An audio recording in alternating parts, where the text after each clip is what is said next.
আজকে আমরা পাশের বাড়ির আমার জালরা সবাই আমারে আর আমার মনাইন্তরে দেখতে আইসুন, কারণ তারারে দেখি আসলে এত পরিমাণ খুশি হয়েছি।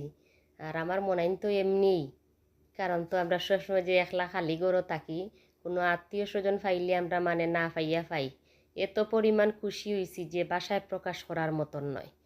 তারপরে তারা আওয়ার পরে অনেক গল্পগুচ্ছ করলাম, অনেকক্ষণ তার সাথে বইলাম, অনেক আলাপ আলোচনা করলাম। তারপরে আরও খুশি হয়েছি আমার বাসুরের মেয়েটা যে কয়দিন আগে বিয়ে হয়েছে, ও তারার সাথে আইছে, তার মানে হাজব্যান্ডরে আনছে না, কারণ ও মনে হয় সিলেটেই আছে, বেড়াইতে আইছে বাবার বাড়ি, তো ও একাই আইছে তারার সাথে। তো দেখি আরও কিন্তু আমার কাছে খুবই ভালো লাগছে। তো তারারে মানে আবার পরে তো ঠান্ডা দিলাম আর মালফা পিঠা বানাইছি তারারে দেখিয়া, মালফা পিঠা করলাম আর একটা লবণের পিঠা করলাম, করিয়া তারারে করলাম, খাওয়াইলাম। চা বয়াইছি, এখন তারা কইছে না চা খাইতাম না, সন্ধ্যার বাতি পড়ে গেছে, যাইতাম গিয়া।